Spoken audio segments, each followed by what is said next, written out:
नमस्कार, स्वागत है आप सभी का प्राइम न्यूज में। मैं आपके साथ खुशबू खान। अब आपको सीधे दिखाते हैं अपर मुख्य सचिव गृह अवनीश अवस्थी क्या कुछ कह रहे हैं। कल प्रदेश में 1,39,454 सैंपल्स की जांच की गई और अब तक कुल मिलाकर के प्रदेश में 54,90,354 सैंपल्स की जांच की जा चुकी है। ओवरऑल पॉजिटिविटी रेट इस महीने का, अगस्त के माह में प्रदेश का पॉजिटिविटी रेट 4.7% रहा है। सबसे ज्यादा पॉजिटिविटी इस महीने में जिन जनपदों में देखी गई उनमें कानपुर नगर, गोरखपुर, लखनऊ, महाराजगंज, देवरिया और कुशीनगर हैं। और जिनमें इस महीने में सबसे कम पॉजिटिविटी देखी गई है वो बागपत, महोबा, हाथरस, संभल और हमीरपुर हैं। पूल टेस्ट के अंतर्गत कल 5-5 सैंपल के 3046 पूल लगाए गए थे और 244 पूल्स में पॉजिटिविटी देखी गई थी। 10-10 सैंपल के 315 पूल लगाए गए और 28 पूल में पॉजिटिविटी देखी गई। जो कुल 54,666 लोग इस समय एक्टिव इन्फेक्शन में हैं, उनमें से 27,364 लोग होम आइसोलेशन का विकल्प लेकर स्वास्थ्य लाभ कर रहे हैं। अर्थात 50% से कुछ अधिक लोग इस समय होम आइसोलेशन में हैं। चूंकि लगातार लोग होम आइसोलेशन का विकल्प चुन रहे हैं, तो इसलिए मैं आपसे ये बार बार अनुरोध कर रहा हूं जो लोग होम आइसोलेशन में हैं कि वो अपने स्वास्थ्य का ध्यान रखेंगे।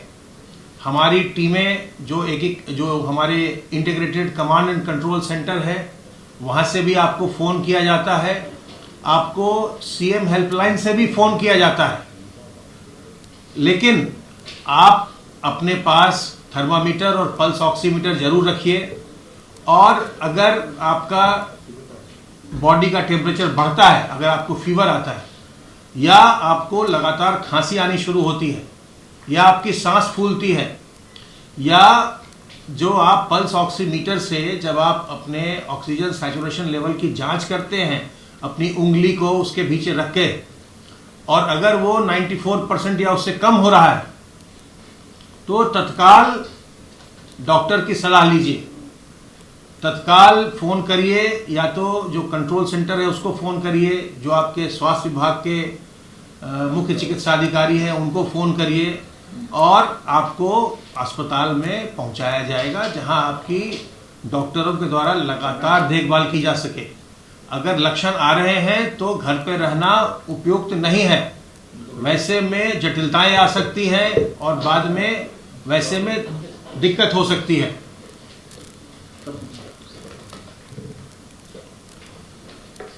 अब तक कुल मिलाकर के 97,506 लोग होम आइसोलेशन में जा चुके हैं और इस समय होम आइसोलेशन में 27,364 लोग स्वास्थ्य लाभ कर रहे हैं। बाकी के लोग अपनी अवधि कंप्लीट करके डिस्चार्ज हो चुके हैं। प्राइवेट अस्पतालों में जहां लोग भुगतान के आधार पर अपने कोविड संक्रमण का इलाज करवाते हैं, उनमें इस समय 2,463 लोग भर्ती हैं और अपना इलाज करवा रहे हैं। सेमी पेड L1+ कैटेगरी में 256 लोग इस समय रहकर स्वास्थ्य लाभ कर रहे हैं। जो कुल संक्रमण हुआ है प्रदेश में, उसका जो प्रतिशत है वो पुरुष और स्त्री का वो लगभग 70 और 30 का अनुपात चल रहा है। 70% इन्फेक्टेड लोग पुरुष हैं और 30% के करीब महिलाओं में इन्फेक्शन हुआ है। कोविड हेल्प डेस्क अब तक 62,809 तैयार किए गए हैं प्रदेश में और इनमें 7,01,678 लक्षणात्मक व्यक्तियों की पहचान भी की गई है। इस संक्रमण से हमें सावधान रहकर अपना बचाव करना है और संक्रमित होने पर व्यक्ति को अपने भीतर किसी प्रकार की हीन भावना नहीं लानी है, न ही घबराना है। कुछ मामलों में ये देखा जा रहा है कि जब लोग कोविड से संक्रमित होते हैं तो बहुत ज़्यादा घबरा जाते हैं, तो इसमें घबराने की आवश्यकता बिल्कुल नहीं है। जैसा कि आप निरंतर देख रहे हैं, प्रतिदिन मैं आपको आंकड़े बता रहा हूं कि अधिकांश लोग 75% लोग अभी तक उपचारित होकर लौट चुके और अपने काम धाम में लगे हुए हैं। इसलिए इससे घबराने की आवश्यकता नहीं है। सावधान रहिए, सतर्क रहिए। अगर संक्रमण हो जाए तत्काल देखिए, अगर आपको लक्षण है तो तत्काल अस्पताल में भर्ती होइए। जितनी जल्दी आप अस्पताल जाएंगे उतनी जल्दी उतने सही समय में आप स्वस्थ होकर के घर आ जाएंगे। अगर लक्षण नहीं है, घर पर आपके व्यवस्था है, आपके पास थर्मामीटर है, पल्स ऑक्सीमीटर है, अलग कमरा है, अलग शौचालय है, ताकि आप घर के दूसरे लोगों को संक्रमित न करें, तो फिर होम आइसोलेशन का विकल्प भी आप ले सकते हैं। ध्यान रखना है कि जो हमारे बड़े बुजुर्ग हैं, जो गर्भवती महिलाएं हैं, जो पहले से बीमार और कमज़ोर व्यक्ति हैं या छोटे बच्चे हैं, उनको हमें संक्रमित होने से बचाना है। उनमें जटिलताएं आ सकती हैं, और जटिलताएं जो हैं इन लोगों में कोविड के समय भी और उसके पश्चात भी जटिलताएं रह सकती हैं। इसलिए हमें इन लोगों को संक्रमण से बचाना है। इन लोगों को भी संक्रमण से बचना है। जब तक बहुत आवश्यक न हो, ऐसे व्यक्तियों को घर से बाहर नहीं निकलना चाहिए। जो बुजुर्ग व्यक्ति हैं या जो कोमॉर्बिडिटी वाले लोग हैं, उनको घर से बाहर नहीं निकलना चाहिए। और आप घर बैठे भी अगर आपको डॉक्टर की सलाह लेनी है, जैसा मैंने आपको पूर्व में भी अवगत कराया है, तो आप ई-संजीवनी प्लेटफॉर्म का उपयोग करके घर बैठे डॉक्टरों की सलाह प्राप्त कर सकते हैं। अगर आपके पास स्मार्टफोन है या इंटरनेट का कनेक्शन है और लैपटॉप है या टैबलेट है, तो आप घर बैठे ही ई-संजीवनी के प्लेटफॉर्म पर आप अपना रजिस्ट्रेशन कराइए और डॉक्टरों से वीडियो कॉलिंग करके आप सलाह प्राप्त कर सकते हैं। आपको डॉक्टर पर्चा भी उसी पर दे देते हैं। पर्चा भी आपके कंप्यूटर पर आ जाता है या आपके स्मार्टफोन पर आ जाता है। तो वो भी एक बहुत अच्छा प्लेटफॉर्म है। जब तक आवश्यक न हो, ऐसे व्यक्तियों को जो वल्नरेबल है, उन्हें घर से बाहर नहीं निकलना चाहिए। और अगर संक्रमण हो ही गया तो इसमें किसी प्रकार की हीन भावना लाने की बात नहीं है, ना किसी प्रकार की लज्जा की बात है। ये आप देख रहे हैं, समाज में किसी को भी हो सकता है। किसी भी उम्र के व्यक्ति को, किसी भी लिंग के व्यक्ति को, किसी भी धर्म जाति के व्यक्ति को, किसी भी सामाजिक हैसियत की व्यक्ति को, किसी को भी हो सकता है। इसलिए अपने भीतर को हीन भावना मत लाइए। सरकार ने जांच की व्यवस्था और इलाज की व्यवस्था निःशुल्क की है। अगर आपको जरा सा भी लक्षण दिखाई पड़ते हैं, खांसी आ रही है, बुखार हो रहा है, सांस फूल रही है, तत्काल अपनी जांच करवाइए। और जांच में अगर संक्रमण पाया जाए तो अपना इलाज करवाइए। दोनों व्यवस्थाएं निःशुल्क हैं। तो किसी प्रकार की हीन भावना मत लाइए। न अगर किसी दूसरे व्यक्ति को संक्रमण हो जाए उसके प्रति कोई दुर्भावना लाइए। इसमें कोई बड़ी बात नहीं है। संक्रमण हुआ, वो 10 दिन में ठीक होकर फिर घर आ जाएगा। तो कोई दुर्भावना मन में मत लाइए और सावधान रहिए, सतर्क रहिए। अपने हाथ को साबुन पानी से बार बार धोते रहिए। मुंह और नाक को ढक के रखिए। मास्क से ढकिए, रुमाल से ढकिए, दुपट्टे से ढकिए, गमछे से ढकिए, साफ कपड़े से ढकिए। अगर एक ही कपड़ा बार बार इस्तेमाल करते हैं वो भी ठीक नहीं। कम से कम 2 रीयूजेबल मास्क रखिए, कम से कम 2 रुमाल रखिए। आज एक इस्तेमाल किया, उसको फिर धो दिया, कल साफ इस्तेमाल किया। इस तरह से जब भी इस्तेमाल करिए, साफ कपड़ा इस्तेमाल करिए मुंह और नाक ढकने के लिए। और जहां भी जाइए लोगों से 2 गज की दूरी बना के रखिए, क्योंकि आप जानते हैं 80% लोगों में कोई लक्षण नहीं आते। इसलिए जिससे आप बात कर रहे हैं आपको पता नहीं कि वो संक्रमित है या नहीं है। इसलिए ये मानते हुए कि किसी भी व्यक्ति में संक्रमण हो सकता है, आप सभी से 2 गज की दूरी बरकरार रखिए, मेंटेन करिए। कुछ सावधानियां बरतेंगे, बिल्कुल स्वस्थ रहेंगे, संक्रमण से मुक्त रहेंगे। स्वस्थ रहिए, प्रसन्न रहिए।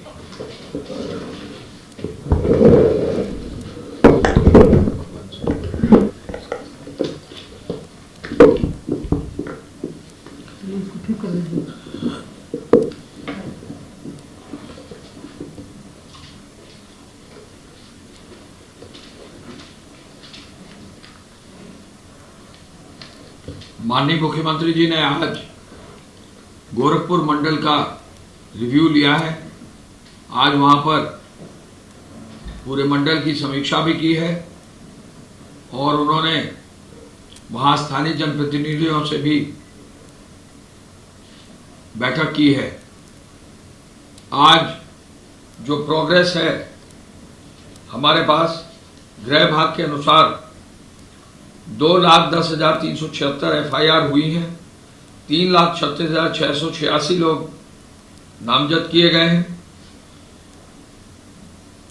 1,38,85,136 वाहन चेक करके 70,186 वाहन सीज किए गए हैं। चेकिंग में 71.39 करोड़ रुपया चालान किया गया है।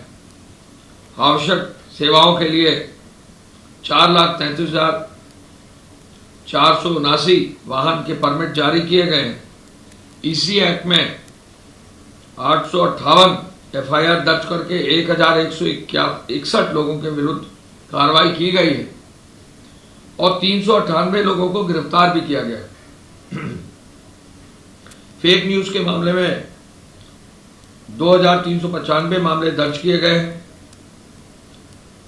30 अगस्त को यानी कल और आज में 10 मामले, जिसमें 6 ट्विटर के और फेसबुक के 4 मामले टेकअप किए गए हैं। कंटेनमेंट जोन अब कुल मिला के 16,461 हो गए हैं। 12,005 थानों में 14,75,000 मकान हैं और 85,22,000 से अधिक लोग इनमें रह रहे हैं। पॉजिटिव्स की संख्या कंटेनमेंट जोन में 40,658 है और इंस्टीट्यूशनल क्वारंटाइन में 30,672 लोग हैं। जो हॉटस्पॉट्स की डिलीवरी की व्यवस्था है वो निरंतर की जा रही है और उसमें कहीं कोई कमी नहीं है। जो अभी तक कार्रवाई धारा 188 के अंदर की गई है उसमें अच्छी कार्रवाई गोरखपुर जोन में 97,000 से अधिक मामले किए गए हैं। 32,000 मामले वाराणसी जोन में हैं। काफी संख्या में अन्य जोन्स में भी कार्रवाई की गई है। इसके साथ साथ जो अभी कंटेनमेंट जोन में प्राप्त सूचना है उसके अनुसार जो जनपद जहां पर कंटेनमेंट जोन ज्यादा है वो है प्रयागराज, बाराबंकी, कानपुर नगर, वाराणसी, लखनऊ और इसके साथ साथ जो है गोरखपुर में और बलिया में कंटेनमेंट जोन की संख्या ज़्यादा है, जिनको अब विशेष रूप से ध्यान दिया जा रहा है।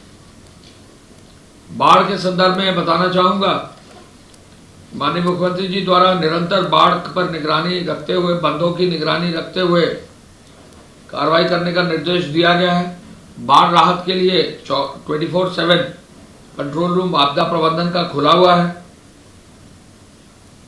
कई जनप्रतिनिधियों द्वारा फील्ड में जाकर खाद्य सामग्री, राहत सामग्री का वितरण किया जा रहा है।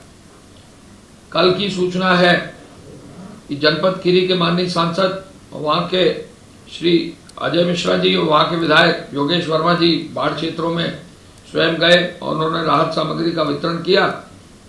इसी तरह हर क्षेत्र में, हर जनपद में जहाँ भी बाढ़ है वहाँ के जनप्रतिनिधि खुद स्वयं जाकर मौके पर जो है बाढ़ सामग्री का, राहत सामग्री का वितरण कर रहे हैं। बाढ़ में अब तक 16 जनपद प्रभावित हैं। अम्बेडकर नगर, अयोध्या, आजमगढ़, बहराइच, बलिया, बाराबंकी, बस्ती, देवरिया, फर्रुखाबाद, गोंडा, गोरखपुर, लखीमपुर खीरी, कुशीनगर, मऊ, संत कबीर नगर तथा सीतापुर 690 गांव बाढ़ में प्रभावित है। 299 गांव अब केवल महरूम है और जलमग्न है। ये संख्या घट रही है। जो जलस्तर है खतरे का, उसमें भी अब नीचे घटने का, जलस्तर घटने का जो है इसकी सूचना मिली है। लेकिन पलिया कला में शारदा नदी जो है अभी भी खतरे के निशान से 0.17 मीटर ऊपर है। सरयू यानी घाघरा नदी एल्गिन ब्रिज बाराबंकी में खतरे के निशान जो है 106.176 मीटर से 0.196 मीटर ऊपर है। अयोध्या में भी 0.14 मीटर ऊपर है और तुर्तीपार बलिया में भी खतरे के निशान से 0.27 मीटर यानी 27 सेंटीमीटर ऊपर है। बाढ़ में 373 शरणालय अभी तक बनाए गए हैं। 2 जनपदों में 21 शरणालयों में केवल 1267 व्यक्ति ही अभी बाढ़ केंद्र में शरणालय में रुके हुए हैं। 24 घंटे में 2990 किटों का वितरण किया गया है और अब तक 1,77,620 किट्स का वितरण किया गया है। 24 घंटे में तिरपाल का भी वितरण हुआ है और कुल अब तक 3,18,000 मीटर तिरपाल का वितरण किया गया है। नावें 465 लगाई गई हैं। बाढ़ चौकी 774 हैं। पशु शिविर 7 बनाए गए हैं और पशु शिविरों में लगभग 500 पशुओं को रखा गया है। पशु टीकाकरण का काम पिछले 24 घंटे में 10,834 हुआ है और अब तक टीकाकरण का जो काम है वो कुल मिलाकर 7,29,000 हो गया है। भूसा भी 4,0723 क्विंटल बांटा गया है और बाढ़ क्षेत्र में 350 मेडिकल टीम्स को लगाया गया है। एनडीआरएफ और एसडीआरएफ की टीम्स लगी हुई हैं। खाद्य सामग्री में जो वितरण हो रहा है 10 किलो आटा, 10 किलो चावल, 10 किलो आलू, 5 किलो लाई, 2 किलो भुना चना, 2 किलो अरहर की दाल, 500 ग्राम नमक, 250 ग्राम हल्दी, 250 ग्राम मिर्च, 250 ग्राम धनिया, 5 लीटर केरोसिन, 1 पैकेट मोमबत्ती, 1 पैकेट माचिस, 10 पैकेट बिस्किट, 1 लीटर रिफाइंड तेल और 100 टैबलेट क्लोरीन की और 2 नहाने के साबुन वितरण किए जा रहे हैं। बाढ़ के लिए हर जनपद में जिलाधिकारी को बहुत सख्ती से निर्देश है कि कहीं भी कोई समस्या किसी भी बाढ़ प्रभावित क्षेत्रों में ना आए और जो भी बाढ़ प्रभावित लोग हैं या किसान हैं उनका हर संभव जो है सहायता की जाए। प्रदेश में जो है हम ये कहना चाहेंगे कि अनलॉक की जो है नई गाइडलाइंस जो भारत सरकार की आई हैं उनके क्रम में प्रदेश सरकार की गाइडलाइंस भी शीघ्र जारी होंगी। 2 गज की दूरी, मास्क है जरूरी, इसको प्रॉपरली इंप्लीमेंट करना ये हम सबका कर्तव्य है, हर सिटीजन का कर्तव्य है। हर जनपद में संबंधित अधिकारी भी इसमें प्रयासरत हैं, लेकिन हर व्यक्ति का ये कर्तव्य है कि वो स्वयं मास्क पहने और अपने परिवार को पहनाए, अपने कोई बच्चे हैं तो उनको पहनाए, जो वरिष्ठ नागरिक जन है कम से कम घर से निकलें, बाजार में जाएं तो मास्क पहने, बाजार में जो दुकानदार हैं वो स्वयं इंश्योर करें कि मास्क लोग पहनकर आएं और मास्क नहीं है तो पहनवाएं। ये बहुत ज़रूरी है जिससे कोरोना की इस चेन को हम लोग तोड़ सकें। धन्यवाद। जय हिंद। भगवान का नाम हो गया आपका।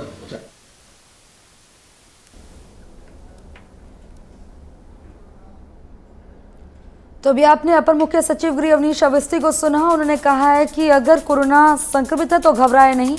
इसी के साथ कितने टेस्ट हुए हैं अभी तक इसकी भी जानकारी दी। वहीं उन्होंने बताया कि बाढ़ प्रभावित इलाकों में राहत सामग्री पहुंचाई जा रही है। बाढ़ बारिश को लेकर प्रशासन सख्त है, पूरी तरह से अलर्ट पर है, तमाम जद्दोजहद की जा रही है। 690 गाँव बाढ़ से प्रभावित हुए हैं अब तक। तमाम जानकारियाँ प्रेस कॉन्फ्रेंस के दौरान दी है। बाढ़ प्रभावित इलाकों में राहत सामग्री पहुंचाई जा रही है। वहीं कोरोना संक्रमण लगातार बढ़ रहा है, इसको लेकर भी अपर मुख्य सचिव गृह ने कहा है कि घबराने की जरूरत नहीं है। सावधानियां जो कही गई हैं वो सावधानियां बरतें। अगर कहीं पर उचित इलाज नहीं मिल रहा है तो शिकायत भी करें और बाढ़ बारिश को लेकर प्रशासन सख्त है। ये तमाम जानकारियां अपर मुख्य सचिव गृह अवनीश अवस्थी ने प्रेस कॉन्फ्रेंस के दौरान दी हैं। इस दौरान उन्होंने बताया है कि 690 गांव बाढ़ से प्रभावित हैं। वहीं बाढ़ प्रभावित इलाकों में सामग्री पहुंचाई जा रही है। प्रभावित इलाकों में चावल, दाल, तेल, मसाले समेत तमाम जो ज़रूरत की चीज़ें हैं वो उन तक पहुंचाई जा रही हैं। कोरोना पर योगी सरकार की ये प्रेस कॉन्फ्रेंस हुई और अपर मुख्य सचिव गृह अवनीश अवस्थी और अपर मुख्य स्वास्थ्य ने भी जानकारी दी। ये तमाम जानकारी देते हुए उन्होंने बताया है कि कोरोना का संक्रमण लगातार बढ़ रहा है, लेकिन जो सरकार प्रयास कर रही है, देखा जा रहा है कि बाकी राज्यों से अच्छे नतीजे यूपी में देखने को मिल रहे हैं। अगर संक्रमितों का आंकड़ा बढ़ रहा है तो वहीं ठीक होने वालों का आंकड़ा भी ज़्यादा से ज़्यादा सामने आ रहा है। तमाम कोशिशें की जा रही हैं। वहीं जो प्रवासी आए हैं उनके लिए भी तमाम योजनाएं तैयार की गई हैं, उन्हें भी रोजगार दिया जा रहा है। यूपी में कोरोना के 54 बता दें कि तमाम जो मामले सामने वो जानकारी दी। वहीं 2463 लोग पैसे देकर अपना इलाज कर रहे हैं। संक्रमित होने पर हीन भावना नहीं लाएं, ये भी कहा है। बाढ़ प्रभावित जो क्षेत्र है वहां पर प्रशासन अलर्ट पर है। 690 गांव बाढ़ से प्रभावित हुए हैं। अपर मुख्य सचिव अवनीश अवस्थी ने जानकारी दी। बाढ़ प्रभावित इलाकों में राहत सामग्री पहुंचाई जा रही है। वहीं कितने इलाकों में जो है अभी तक सामग्री पहुंचाई गई, ये भी जानकारी दी। कितने टेस्ट हुए हैं, कितने संक्रमित मामले, तमाम जानकारियां अपर मुख्य सचिव ने दी। संक्रमित होने पर हीन भावना ना लाएं। वहीं कोरोना होने पर घबराने की जरूरत नहीं है, उसका इलाज हो सकता है। बलिया वाराणसी में कंटेनमेंट जोन ज्यादा है।